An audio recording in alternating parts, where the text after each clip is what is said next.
Buenas tardes. El tema que hoy nos convoca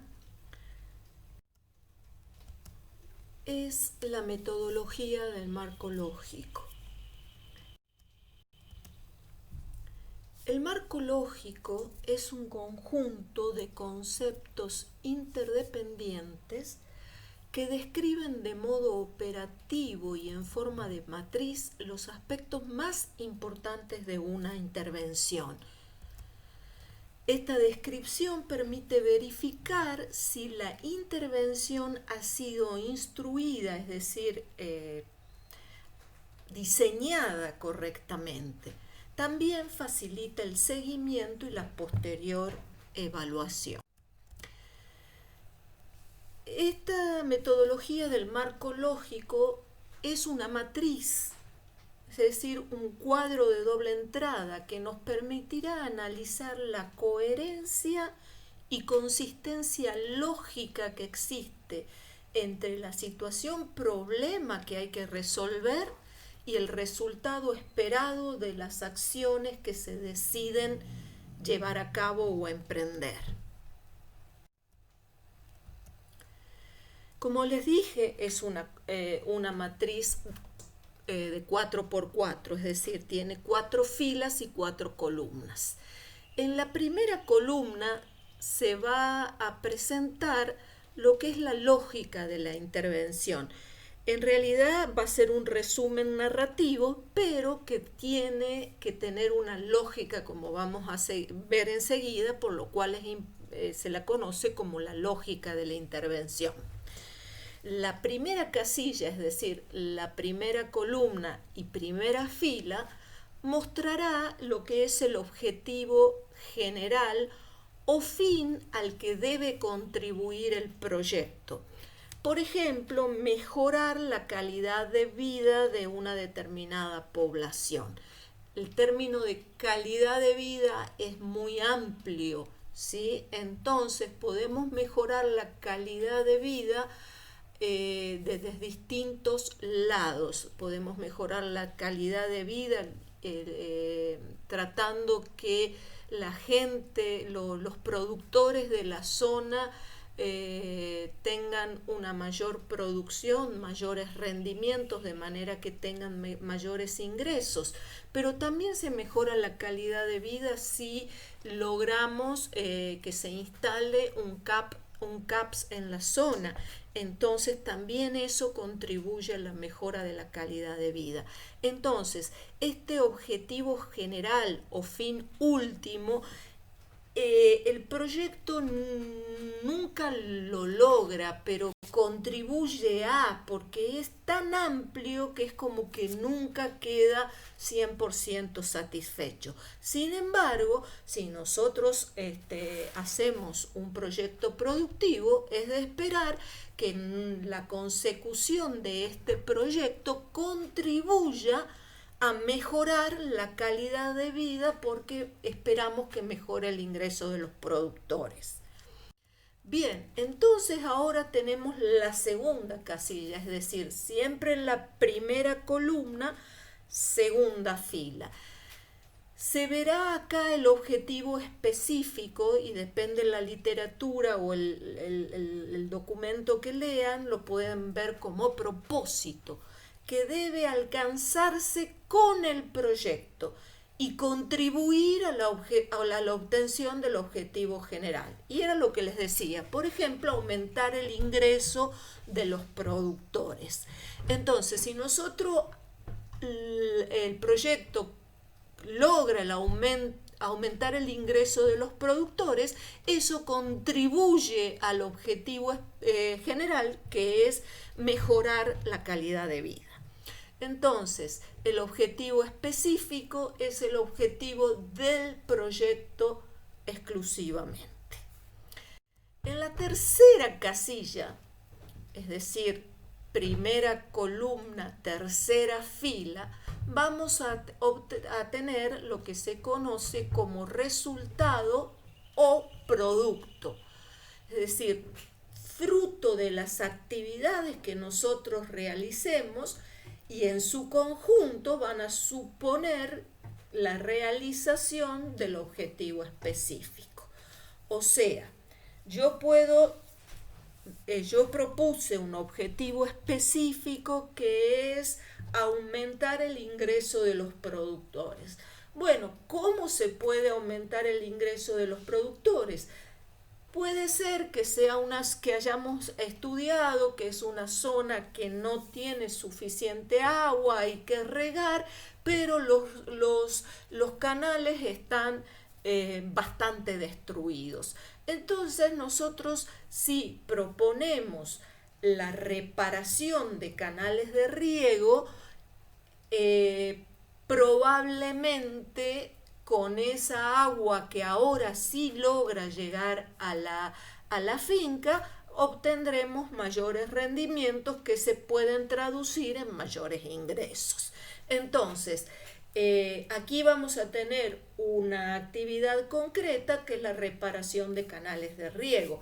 Podríamos tener, este es un producto, o sea, canales de riego reparados va a ser el producto. En realidad, el producto tiene que estar expresado como algo realizado, canales de riego reparados. Entonces, ese es el producto. Y luego del producto vamos a tener las actividades y es la cuarta casilla, es decir, la primera columna de la cuarta fila. Aquí vamos a especificar las actividades necesarias para la consecución del resultado o del producto. Por ejemplo, vamos a poner que hay que revestir el tramo X del canal sur. Para la realización de estas actividades siempre son necesarios insumos que son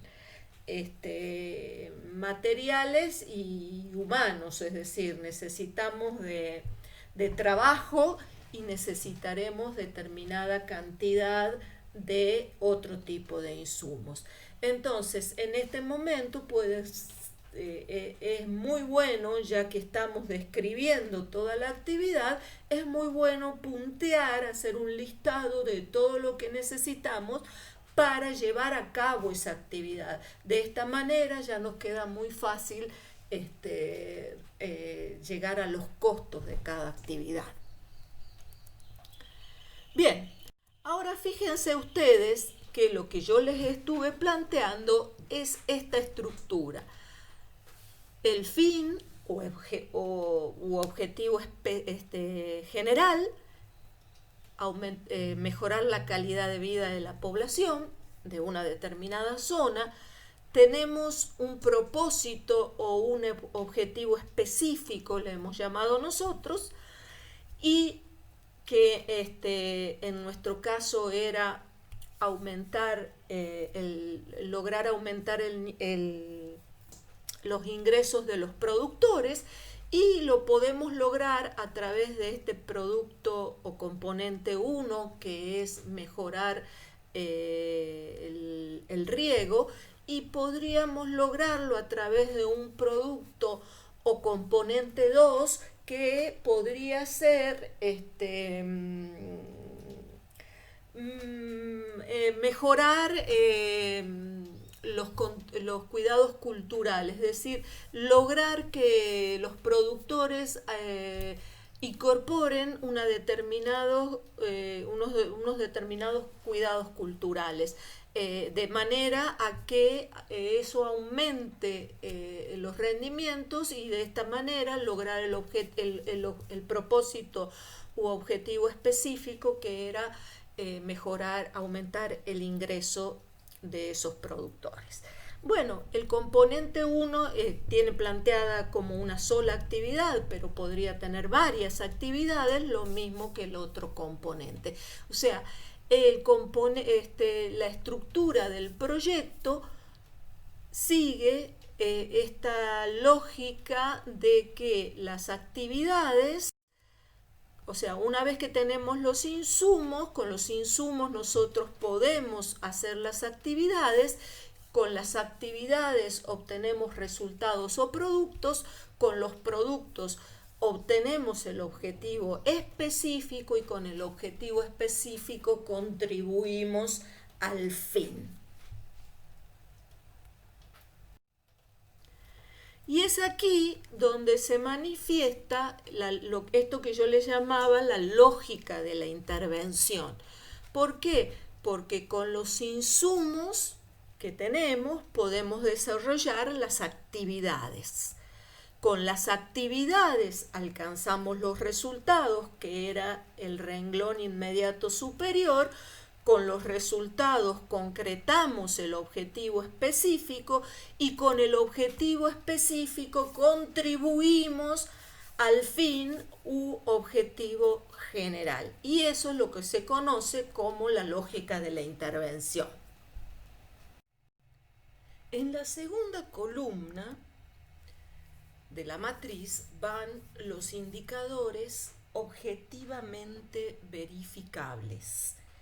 Estos indicadores deben medir los resultados y objetivos de tal manera que sea posible conocer de manera periódica el logro del progreso del proyecto en relación con los recursos y los tiempos empleados. Los indicadores presentan información necesaria para determinar esto que les decía recién, el logro de los objetivos establecidos en el proyecto. Esta columna se rige por el criterio que si se puede medir, se puede manejar o controlar.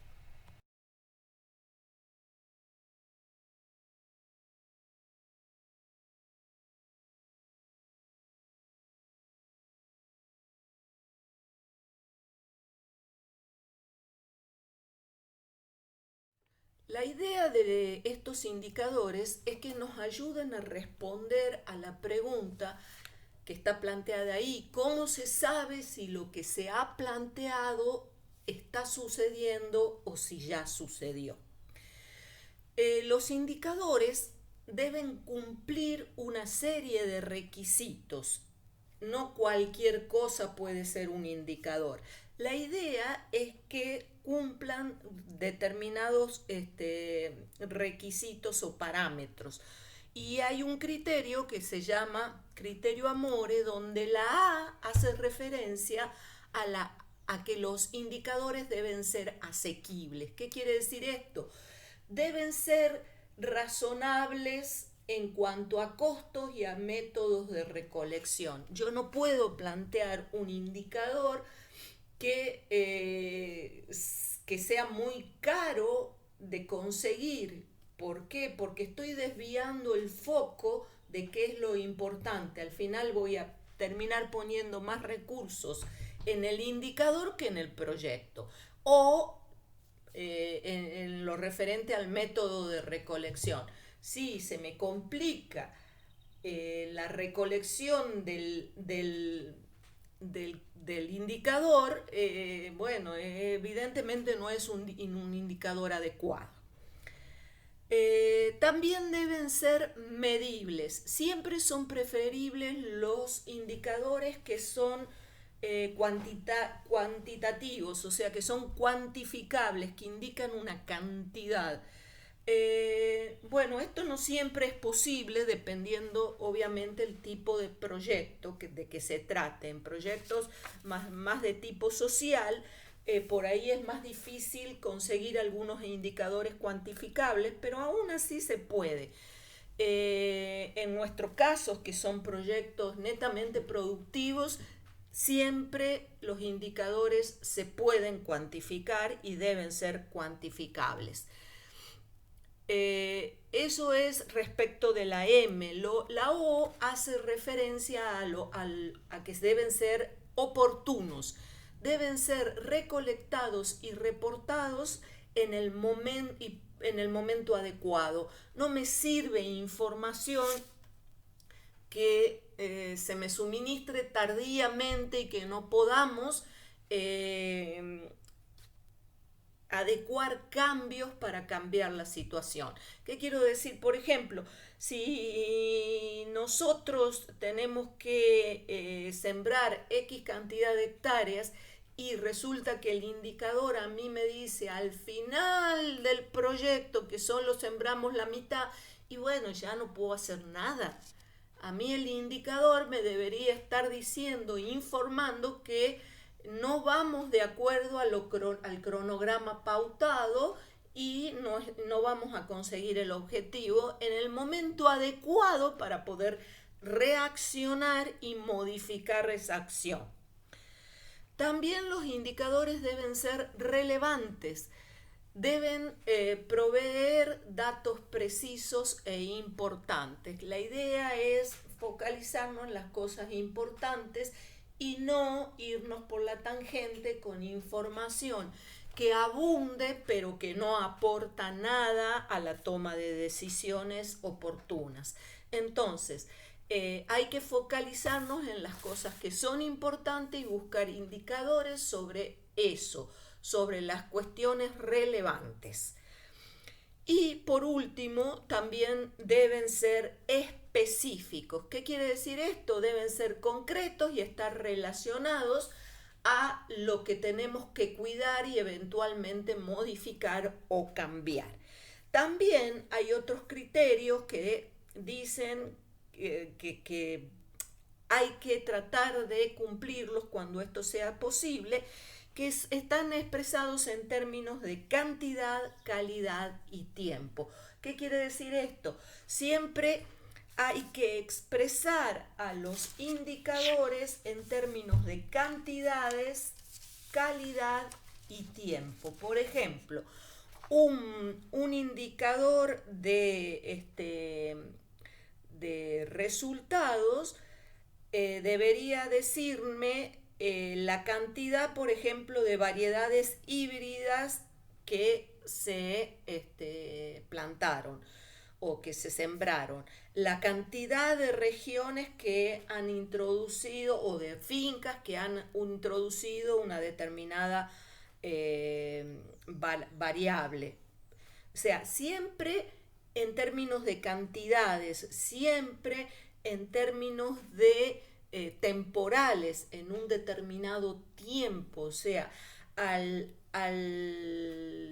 10% del tiempo de ejecución del proyecto yo tengo que esperar un tal grado de avance que represente X cantidad de productores que han asimilado o han incorporado lo que yo estaba planteando o lo que el proyecto plantea, etcétera, etcétera. De manera que nosotros podamos ir siguiendo paralelamente a la ejecución, haciendo un control que nos permita incorporar cambios en caso de que no se estén logrando los objetivos. Bueno, nosotros tenemos la segunda columna que va a interceptar a las 4 filas. Entonces vamos a tener de vuelta 4 casillas. En la primera casilla, es decir, en la casilla de donde aclaramos el objetivo general que tenemos, ahí vamos a poner un indicador que nos tiene que evaluar el impacto que tiene nuestro proyecto. Pero el impacto, no se olviden que el objetivo general es una expresión muy amplia. Nosotros habíamos mencionado, por ejemplo, contribuir contribuir, siempre uno está, el objetivo general uno no lo va a lograr 100%, sino que contribuye a mejorar la calidad de vida de una determinada población. Bueno, yo voy a ver luego que nuestro proyecto termine en cómo se mejoró, cuál fue el impacto del proyecto, si realmente hubo cambios o no respecto de la calidad de vida de la población. Entonces, son indicadores que se miden por fuera del alcance del proyecto. Se trata generalmente de indicadores de impacto. Luego tenemos el indicador del objetivo del proyecto, del objetivo específico. El objetivo específico representa el por qué queremos hacer concretamente. Entonces, este indicador es un indicador de efectividad y debe ser lo más completo posible en términos de cantidad, calidad y tiempo. Luego tenemos los indicadores de resultados. Y los indicadores de resultados son ni más ni menos que los indicadores de la gestión. O sea, si se pudo hacer lo que se planteó que se iba a hacer en los momentos que se iban a hacer.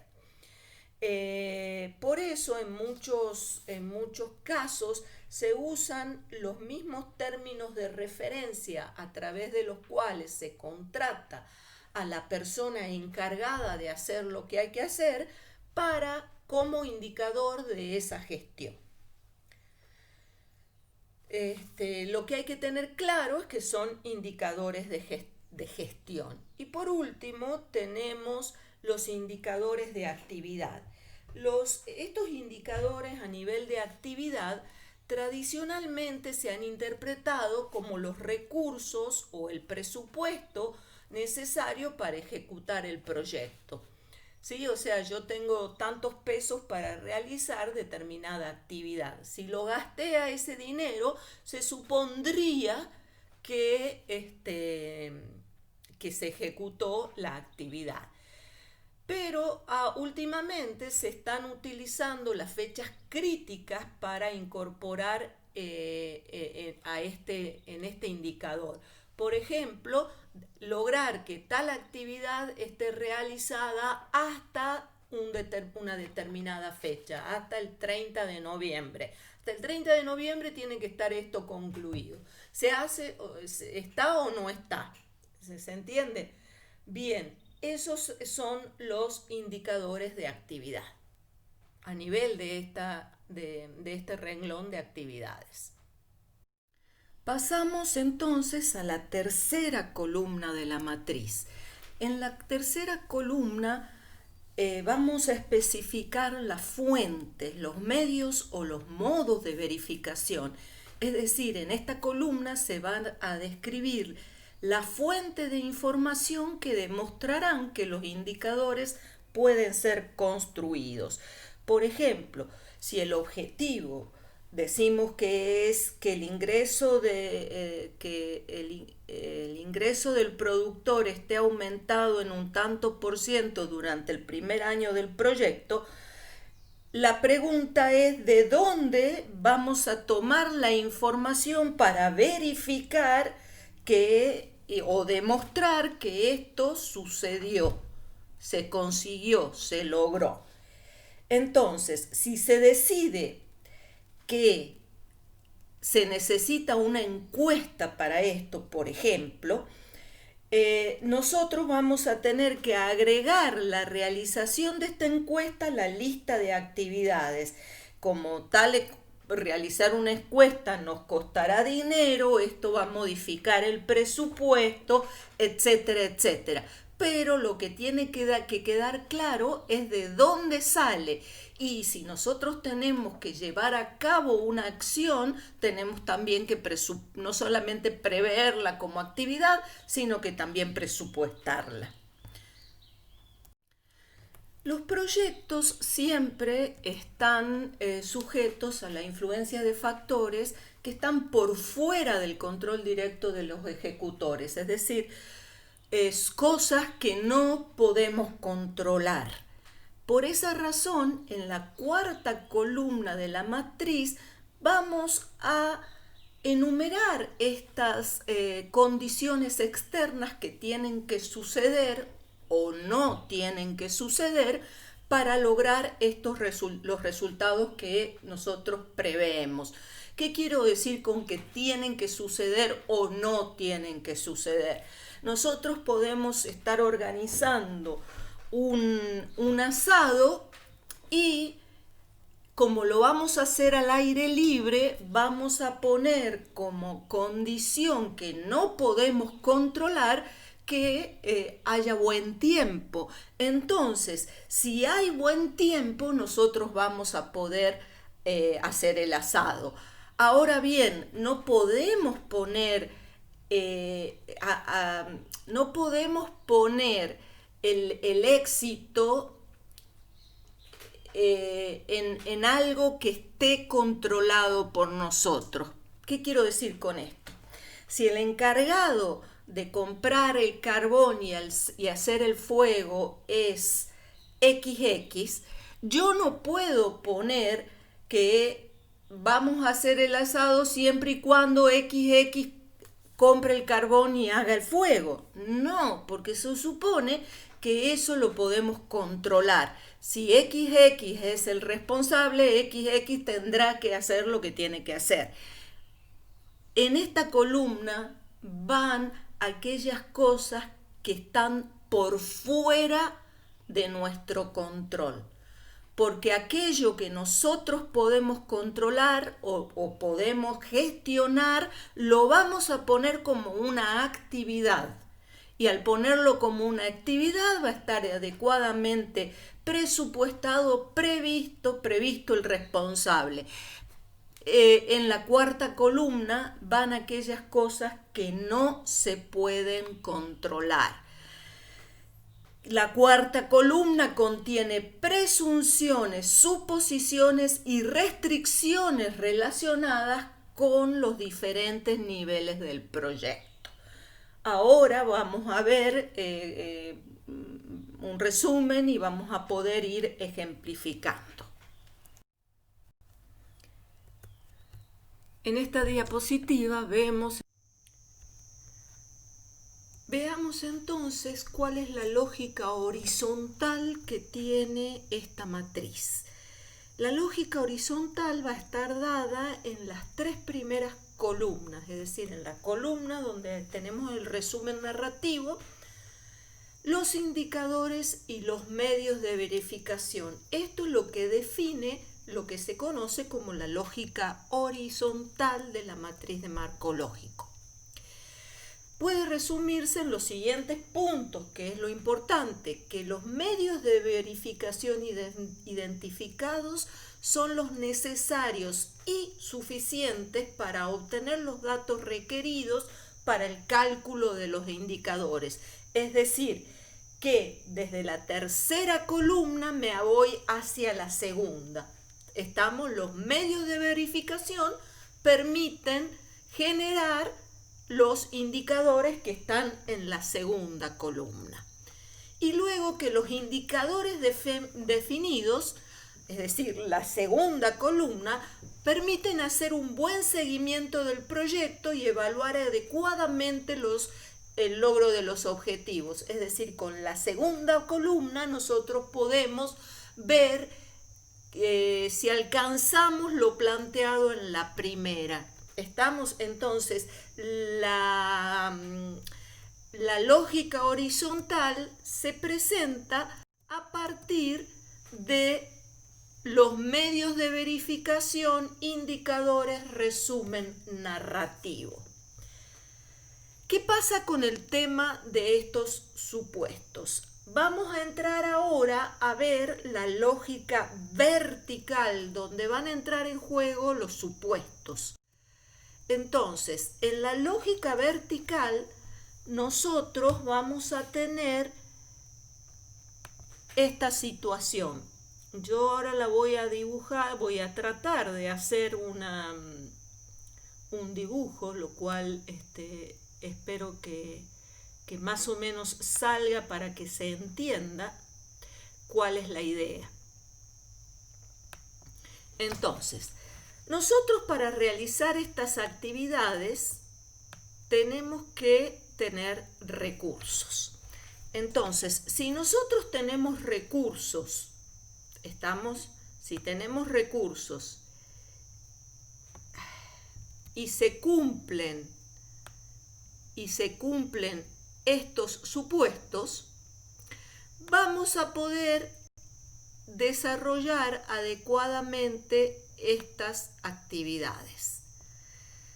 Con estas actividades, y si se cumplen los supuestos aquí planteados, vamos a poder llevar a cabo u obtener estos componentes o resultados. Con estos resultados y considerando que los supuestos se den, los supuestos establecidos en esta columna, vamos a poder llevar a cabo u obtener este fin específico que habíamos planteado, que era el fin del proyecto o propósito. Si este propósito se da y se cumplen los supuestos, vamos a poder contribuir a obtener este objetivo general o fin que decíamos que era una contribución que hacía el proyecto a un fin más amplio, como que podía ser, por ejemplo, mejorar la calidad de vida. Entonces, volviendo, si nosotros con los recursos podemos realizar y se dan los supuestos, realizamos actividades que contribuyen a, supongamos, aumentar el rendimiento de las fincas. Con ese aumento de los rendimientos de las fincas y dado estos supuestos, podemos contribuir a, no sé, imagínense ustedes, con eso más esto, nosotros podemos contribuir a mejorar el ingreso a nivel de finca. Y con este ingreso a nivel de finca, con estos supuestos, podemos contribuir a mejorar la calidad de vida del productor. Perdón, a la calidad de vida de la población donde estamos trabajando. A título. En el próximo video, en el que va a aparecer como número 2, veremos un ejemplo concreto de una matriz. Hasta aquí, muchas gracias.